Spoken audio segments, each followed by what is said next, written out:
उत्तर प्रदेश के आगरा में धर्मांतरण के लिए फंडिंग करने वाले दाऊद अहमद की संपत्ति को कुर्क कर लिया गया है। आगरा पुलिस ने बॉर्डर पार करके अब देखिए किस तरह से भोपाल में दाऊद की संपत्ति को कुर्क किया और कुर्की से पहले आरोपी के घर पर नोटिस भी लगाया गया था। लेकिन नोटिस के बाद भी जब वो पेश नहीं हुआ तो यूपी पुलिस ने प्रशासन की टीम के साथ मिलकर प्रॉपर्टी पर कुर्क की कार्रवाई की। दाऊद के घर पर मौजूद सामान को भी सीज कर लिया गया। कुर्क संपत्ति की कीमत 5 लाख से ज्यादा बताई जा रही है। धर्मांतरण के लिए फंडिंग कराने वाला दाऊद अहमद कनाडा में छिपा बैठा हुआ है। पिछले साल 2 सगी बहनों के धर्मांतरण के मामले में दाऊद का नाम सामने आया था। इसके बाद से वो यूपी पुलिस की रडार पर है। पुलिस कनाडा से दाऊद को भारत लाने के लिए इंटरपोल के माध्यम से रेड कॉर्नर नोटिस जारी करने की तैयारी भी कर रही है। लेकिन आज आरोपी की संपत्ति कुर्क कर यूपी पुलिस ने बता दिया कि अपराधियों पर एक्शन के लिए उसके आड़े राज्यों की सीमा भी नहीं आ पाएगी। तो उत्तराखंड में अवैध अतिक्रमण पर लगातार बुलडोजर एक्शन जारी है और आज की अगर हम बात करें तो उधम सिंह नगर में प्रशासन ने यहां कई घंटे तक मुहिम चलाकर हाईवे पर बनी हुई अवैध मजार को ही बुलडोजर से गिरा दिया। सुबह सुबह हुई इस कार्रवाई से इलाके में हड़कंप मच गया। 2 बुलडोजर की मदद से अवैध निर्माणों को ध्वस्त कर दिया गया। ये मजार पीडब्ल्यूडी और रेलवे की जमीन पर कब्जा करके अवैध तरीके से बनाई गई थी। ध्वस्तीकरण मुहिम के दौरान इलाके में भारी संख्या में पुलिस फोर्स की तैनाती की गई। इससे पहले भी उधम सिंह नगर और आसपास के इलाकों में पिछले कई दिनों से जारी बुलडोजर एक्शन में कई मजारों को गिरा दिया गया है।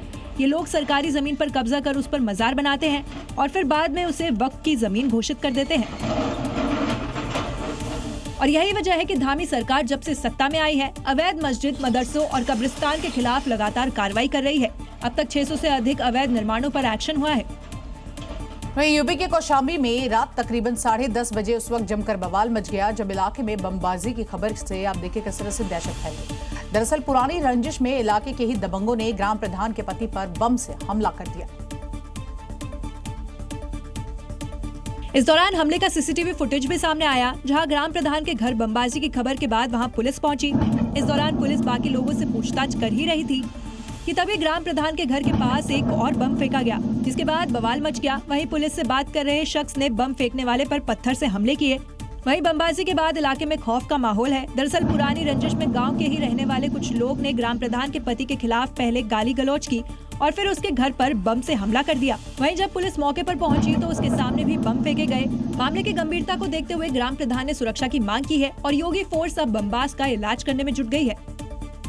और जरा सोचिए, आप सड़क से जा रहे हो और आपको अचानक से 4 लाख रुपए मिल जाए तो आप क्या करेंगे?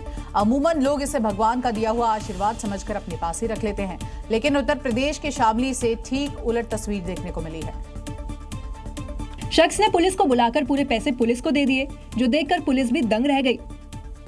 दरअसल हाईवे से जा रहे एक शख्स के पास 500, 200 और 100 के कई सारे नोट गिरने लगे। बेखबर युवक बाइक को तेज गति से चलाता चला गया, लेकिन इस बीच उसके पीछे से आ रहे 2 युवकों ने ये सब देखा और उन पैसों को इकट्ठा कर लिया। तो एक लड़का बाइक में और स्पीड में था, उसके बैग में से मुझे 500 के नोट, 100 के नोट है और 200 की गड्डी है। मैं ये रास्ते में खड़ी हुई। वही युवक ने उस शख्स का पीछा भी किया, लेकिन वो बाइक सवार युवक तेजी से निकल गया।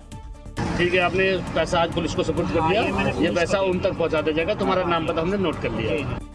वहीं पुलिस फिलहाल उस बाइक सवार की पहचान में जुट गई है। वहीं बरामद रकम को कानूनी प्रक्रिया के तहत मालखाने में जमा करा दिया गया है।